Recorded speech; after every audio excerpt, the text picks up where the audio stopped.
The worst pain isn't the burning in your spine or the fire in your legs. It's the sound of your own daughter's voice screaming that you're faking it all for attention, while you're dragging yourself across the floor like an animal. It's waking up and realizing your wheelchair is gone, not stolen by some stranger breaking in during the night, but sold by your own child for $250. It's the moment she looks you dead in the eyes and says, "You don't need it anyway, Mom. Stop playing victim." That's when I knew. That's when I understood I wasn't safe in my own home anymore. That's when I crawled to the phone and made the call that turned my daughter's face white with terror. This is what happened. My name is Elena Hayes. I'm 53 years old, and 5 years ago, my entire life changed in the time it takes to blink. I wasn't always disabled. I used to run marathons. I taught yoga classes on Saturday mornings. I hiked mountains and danced at weddings and never once thought about what it meant to simply stand up. Then came a rainy Tuesday evening, a distracted driver checking his phone, and the sickening crunch of metal that rewrote everything I thought I knew about my future. The impact crushed 2 vertebrae in my lower spine. The nerve damage was catastrophic, irreversible. 8 surgeries. 2 years of physical therapy that left me sobbing into my pillow at night. And finally, the words no one wants to hear. "You'll never walk normally again, Mrs. Hayes." Some days, I can manage a few shaky steps with a walker, my legs screaming in protest. Most days, I need my wheelchair. It's not a choice. It's not something I can overcome with positive thinking or determination. It's my reality, and I've learned to accept it. But learning to accept it and having someone else dismiss it as fake, those are 2 very different kinds of pain. Vanessa was 26 when the accident happened. My daughter, my only child, the person I'd poured my entire life into after her father walked out on us when she was 12. I worked 2 jobs to put her through college. I wore the same coat for 6 winters so she could have new clothes. I gave up a promotion that required relocation because she'd begged me not to make her change schools. She was everything to me. And I genuinely believed I was everything to her too. I was wrong. When the accident first happened, Vanessa seemed like the daughter I'd always known. She called from her marketing job in Portland, her voice thick with tears, promising she'd come visit soon. Those first 6 months she came twice, stayed a few days each time. But I noticed something during those visits. The way she'd check her watch when I talked too long about my physical therapy, the way she'd disappear into her phone when I needed help reaching something, the tiny sighs that she thought I couldn't hear. I made excuses for her. She's processing this. She's scared. She's busy with her career. That's what mothers do. We protect our children even when the evidence starts piling up that maybe they don't deserve it. The calls became shorter. The visits stopped altogether. Then 2 years ago, she lost her job. She called me sobbing at 2 a.m, saying she was going to be evicted, that she had nowhere to go. I didn't hesitate. "Come home," I told her. "Move in with me. We'll figure it out together." The insurance settlement from my accident meant my house was paid off and I had enough to live comfortably. I thought having her close would fix what felt broken between us. I thought this was our second chance. God, I was naive. The first month was almost normal. Vanessa helped with groceries, drove me to doctor's appointments, even cooked dinner a few times. I let myself believe we were healing, that my daughter was back. Then the comments started, little cuts disguised as jokes. "Must be nice to just sit around reading all day," she'd say when she caught me with a book. "Some of us actually have to work for a living," she'd mutter when I asked if she could help me reach the detergent on the top shelf. Each comment was small enough to dismiss individually, but together they formed a pattern I couldn't ignore. The truth started becoming clear. Vanessa wasn't job hunting seriously. She'd sleep until noon, scroll through social media for hours, go out with friends while I figured out how to manage everything alone. She treated my home like a free hotel, and me like an inconvenience she occasionally had to tolerate. When I gently suggested she might want to create a more structured job search schedule, she exploded. "You don't understand anything about the modern job market, and it's hard to focus when I have to take care of you constantly." Take care of me? I cooked my own meals when I could reach the stove safely. I managed all my medications. I handled my own personal care. Yes, I needed help with some things, high shelves, heavy items, getting in and out of the car, but I never asked for anything I could do myself. Her words felt like a slap, but this was my daughter. I loved her, so I apologized. I actually apologized for being disabled. That moment haunts me now, the moment I accepted blame for something that was never my fault. Everything got worse 8 months ago when Brad entered the picture. Vanessa met him on some dating app, and within a week, he was practically living at my house. Brad was 34, drove a leased BMW he couldn't actually afford, and talked endlessly about cryptocurrency and passive income streams. He'd never held a real job as far as I could tell, but he had opinions about everything, especially about me. The way he looked at me made my skin crawl, like I wasn't even a person, just an obstacle in his path to free rent and easy living. I finally worked up the courage to ask Vanessa if Brad could maybe limit his visits. Her response was volcanic. "You've never liked anyone I've dated. You're just jealous because I have someone and you're alone." She screamed it at me like I was a stranger, not the woman who raised her alone, who sacrificed everything so she'd never feel the absence of her father. Brad stood behind her during this tirade, arms crossed, wearing this smirk that told me exactly who was poisoning my daughter against me. Then I heard them talking one night. They thought I was asleep, but I'd just taken my medication and was drowsy, not unconscious. Brad's voice carried from Vanessa's room. "Your mom's playing it up, babe. I've seen her move around when she thinks no one's watching. She could get a job if she wanted to. She's milking that settlement money and guilt-tripping you into being her servant." I held my breath, waiting for Vanessa to defend me, to tell him he was wrong, that he didn't understand, that her mother wasn't faking. Instead, she sighed and said, "I know, it's so exhausting." Something died in me that night, some fundamental trust, some core belief that no matter what, my daughter loved me. It just died. After that conversation, Vanessa stopped pretending. She started openly questioning my disability. She'd put items I needed on the highest shelves, then act annoyed when I asked for help. "Can't you just stand up for 2 seconds?" she'd snap. She'd make plans without telling me, taking the car when I had medical appointments scheduled. Once, she moved my wheelchair into the garage overnight, claiming she needed the space in the living room for some exercise routine she never actually did. The next morning, I woke up trapped in my bed, calling for her, panicking as minutes ticked by with no response. When she finally came, 20 minutes later, reeking of cigarettes, she found me clinging to my walker, having painfully maneuvered myself out of bed. "See," she said, that cruel smile on her lips, "you're stronger than you pretend to be. You got yourself up just fine." I wanted to scream at her, to tell her that those 20 minutes of terror and pain proved nothing except that desperation can push you past your limits. But I didn't. I was afraid. Afraid of making things worse. Afraid of pushing her away completely. Afraid of being completely alone. I started documenting everything in a journal I hid in my nightstand. Every incident, every cruel comment, every dollar I gave her for job interview clothes that she never wore to any interview. I kept my important papers, my medication, some emergency cash in a lockbox under my bed. Some instinct was screaming at me to prepare, to protect myself. I didn't know what was coming, but I knew something was. 3 weeks ago, Brad moved in permanently. No discussion, no asking.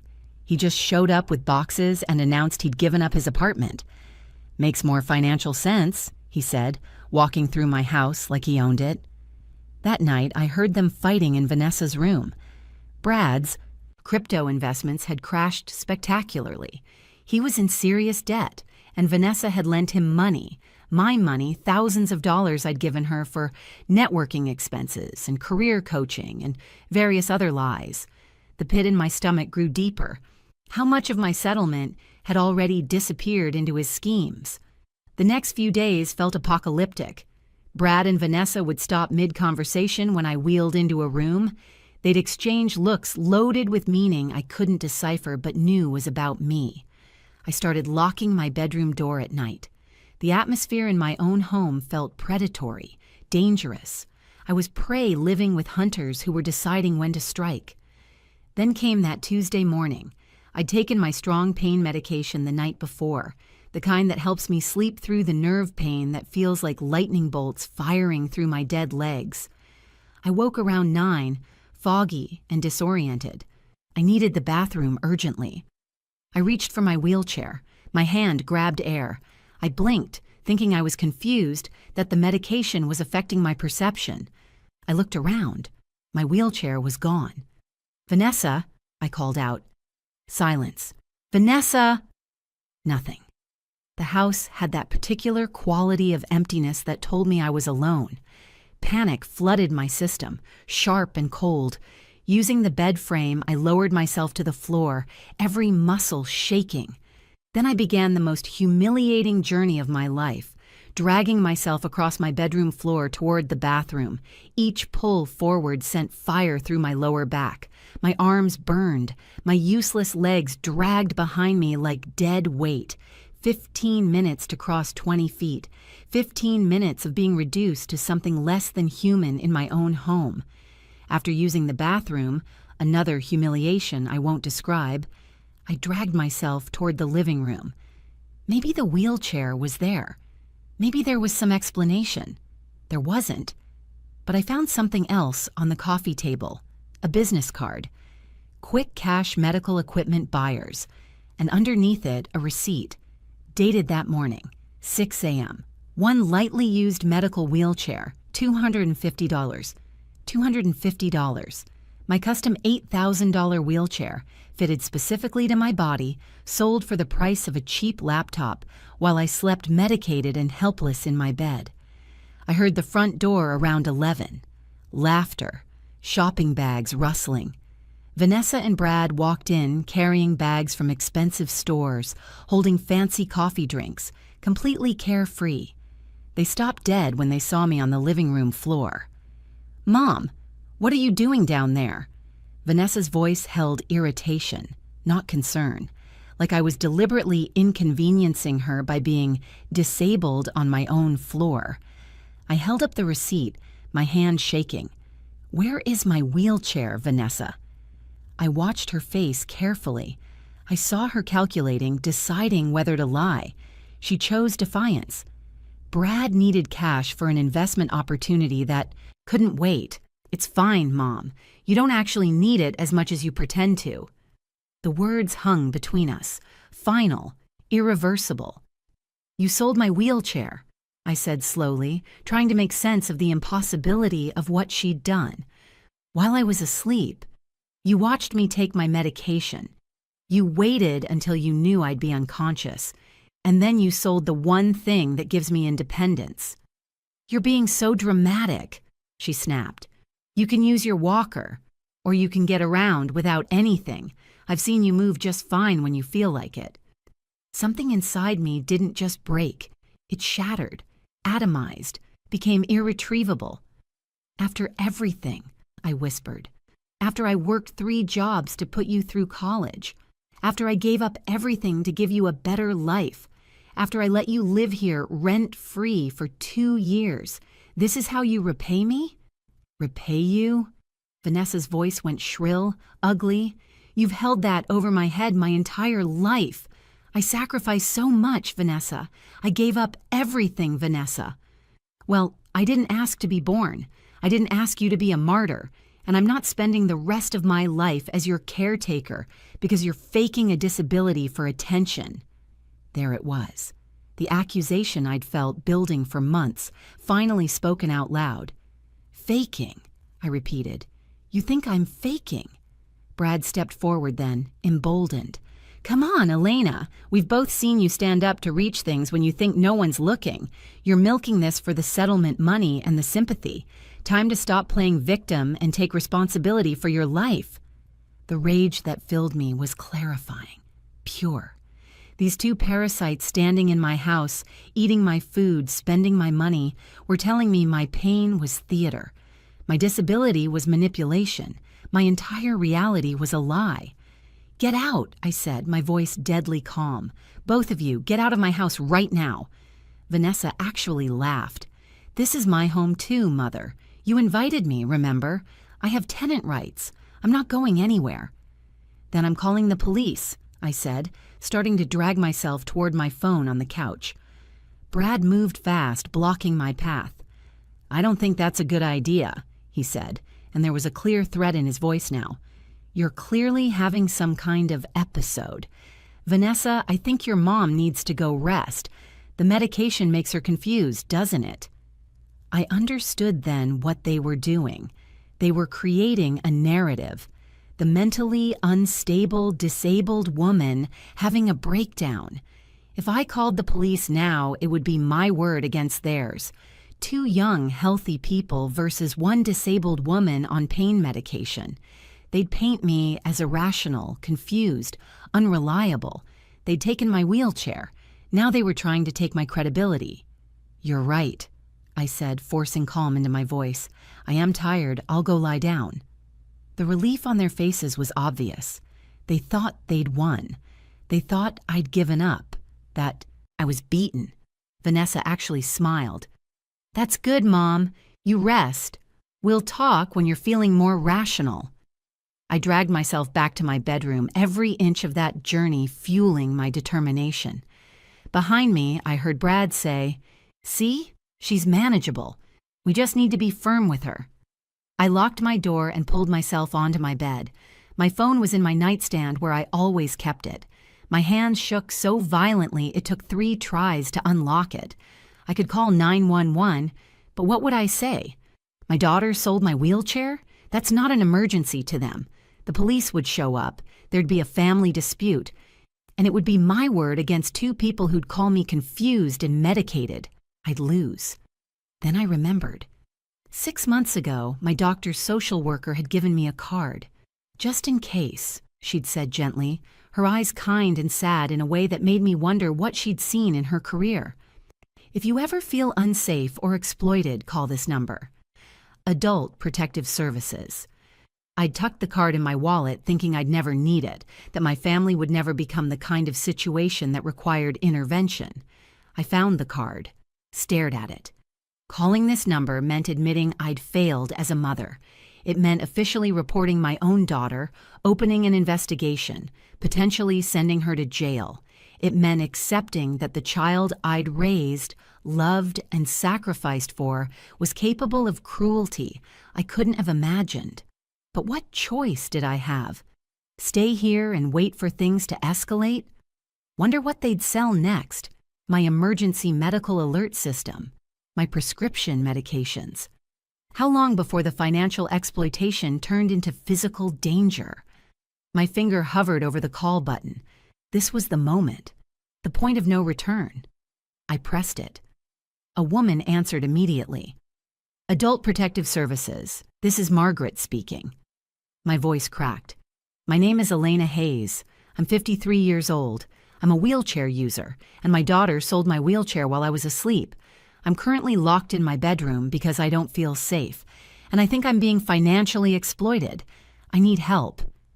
Margaret's voice sharpened with focus. "Elena, are you in immediate physical danger right now?" "I don't think so.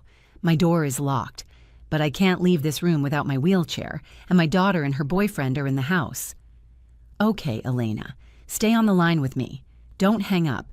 I'm dispatching officers to your location right now. You're going to be okay. I'm right here with you."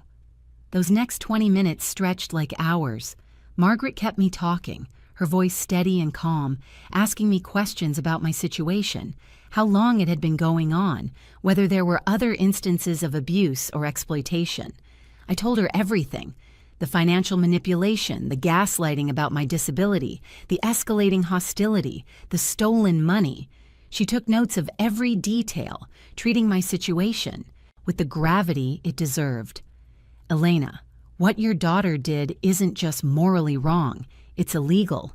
In this state, selling someone's medical equipment without consent is theft, and given your disability status, it constitutes vulnerable adult abuse. That's a felony." Sirens cut through the air, distant at first, then closer, then right outside. "Elena, officers are pulling up now," Margaret said. "You're safe." The pounding on my front door was thunderous. "Police! Open up!" I heard scrambling in the living room, Brad's voice saying, "What the hell?" And Vanessa's panicked, "What do we do? What did she do?"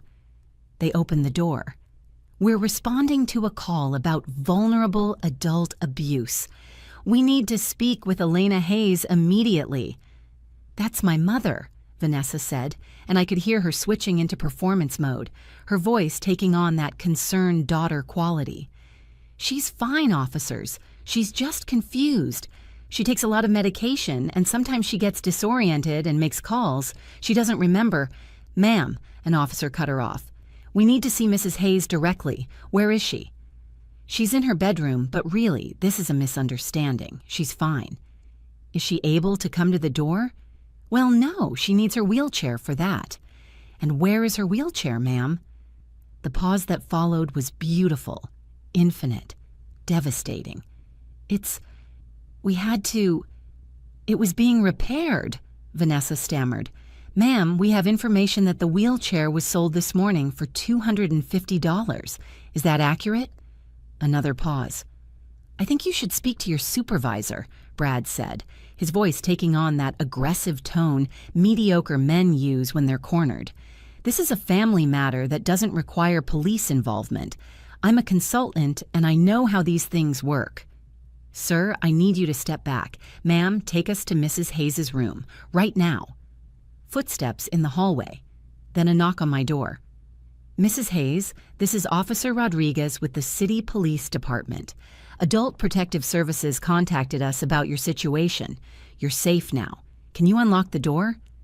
I did. The door opened to reveal two officers, one male, one female, both with expressions of professional concern that shifted to visible anger when they saw me on the bed, clearly unable to reach the door easily, with no wheelchair in sight. Behind them, I saw Vanessa's face. The color drained from it completely. She went from flushed and defensive to ghost white in seconds. That's the moment she realized. That's when she understood this wasn't going to be smoothed over with excuses and manipulation.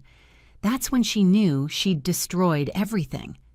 Officer Rodriguez took in the scene with the practiced eye of someone who'd seen too much. "Mrs. Hayes, are you injured? Do you need medical attention?" "No, but I'm in significant pain. My wheelchair is gone. My daughter sold it this morning for drug money, while I was medicated and asleep."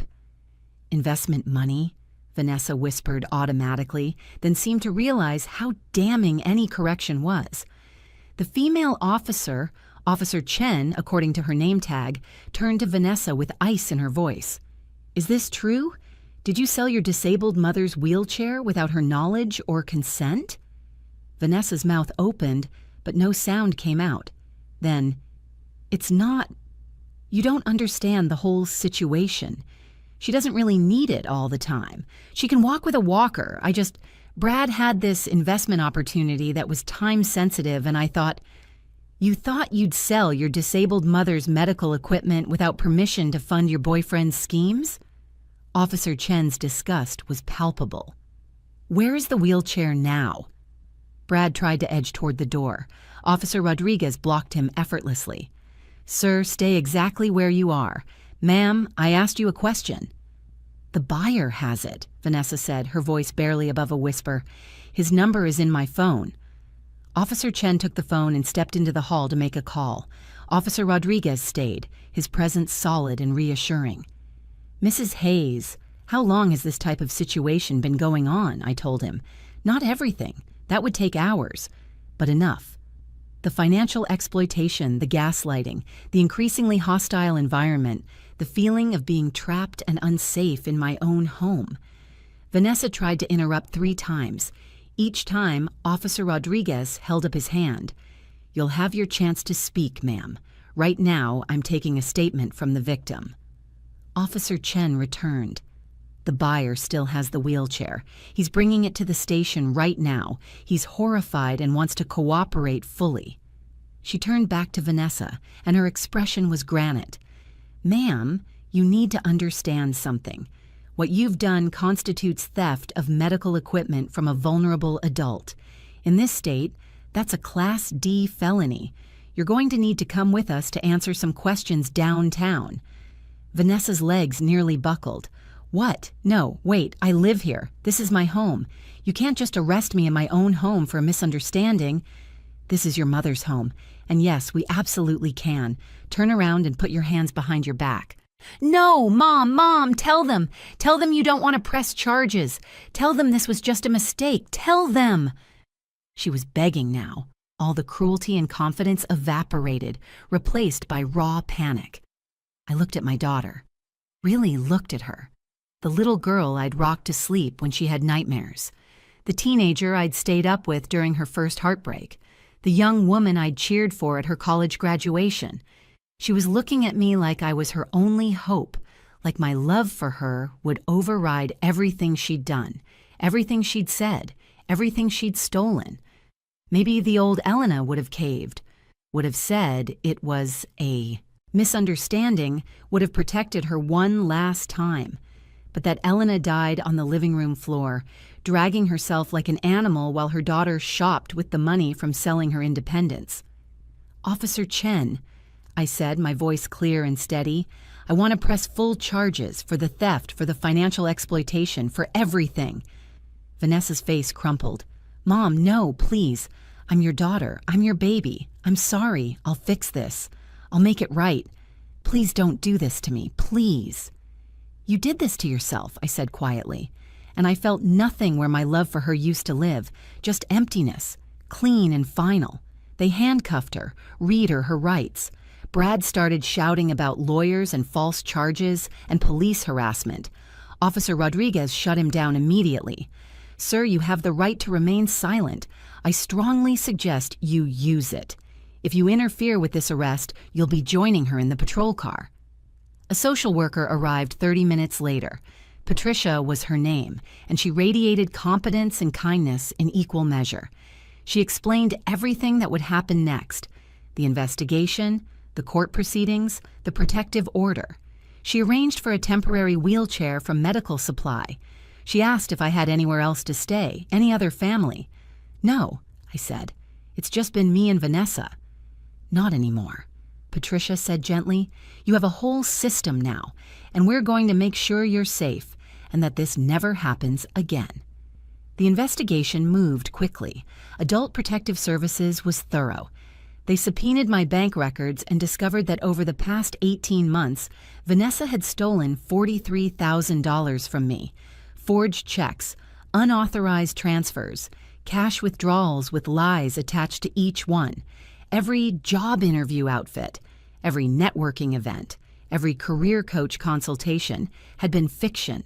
The money had funded Brad's crypto schemes, expensive restaurants, designer clothes, a lifestyle they'd built on my disability settlement. The district attorney filed multiple felony charges: theft of medical equipment, financial exploitation of a vulnerable adult, forgery, fraud. Brad was charged as an accessory. Text messages showed he'd encouraged Vanessa, had helped her rationalize the theft, had actively participated in the gaslighting. The prosecution built an airtight case. Every document I'd hidden in my lockbox, every journal entry, every receipt became evidence of systematic abuse. Vanessa's attorney tried to negotiate a plea deal. The ADA called me to discuss it. "Mrs. Hayes, you have a voice in this process. We can take this to trial, but trials are unpredictable. The plea ensures consequences and restitution. What do you want?" I thought for 3 days. Part of me wanted to watch her face a jury, to hear 12 strangers validate that what she did was unforgivable. But another part, the part that was exhausted and needed peace, just wanted closure. What would the sentence be? 18 months in county jail, 5 years probation, full restitution plus damages, mandatory counseling, and a permanent record showing she abused a vulnerable adult. I accepted it. Not because I forgave her, but because I needed to move forward with my life. She pleaded guilty 2 weeks later. I was there, in my wheelchair in the front row. She looked at me once, tears streaming, mouthing, I'm sorry." I looked away. Some things can't be fixed with apologies. The house felt different after her room was cleared out. Emptier, yes, but also cleaner, lighter. Like an infection had been removed and fresh air could finally circulate. Patricia connected me with a support group for family abuse survivors. I met others with similar stories. Children who'd stolen from elderly parents, siblings who'd exploited disabled family members, people who'd been systematically dismantled by those who claimed to love them. We weren't alone. That realization was its own form of medicine. The restitution came through gradually. I used some of it to hire Marie, a home care assistant who treated me with respect and never once questioned my needs or my reality. She helped me understand that accepting help wasn't weakness. It was self-preservation. I started therapy with Dr. Okonkwo, who specialized in family trauma. "You didn't fail as a mother," she told me in our third session. "You gave your daughter every tool to be a good person. She chose differently. That's on her, not you." The guilt didn't vanish overnight, but slowly I started believing her. My wheelchair was returned 3 days after it was sold. The buyer delivered it personally, refusing any compensation. "I have a disabled sister," he said. "If someone did this to her, I'd want to help make it right." There are still good people. I had to keep reminding myself of that truth. Vanessa served 14 months. She was released early for good behavior. I received notification, as was my right as the victim. She was prohibited from contacting me during her probation. 6 months after her release, a letter came through her attorney. She wanted to meet, to apologize, to make amends beyond the money. The letter claimed she'd been in therapy, that she understood now, that she'd changed. I held that letter for 2 weeks, reading it obsessively, trying to determine if the remorse was genuine or just another manipulation. Dr. Okonkwo asked me the right question. "What do you want, Elena? Not what you think you should want. What do you actually want?" I wanted peace. I wanted to move forward without her weight on my shoulders. I realized I didn't need to see her to get closure.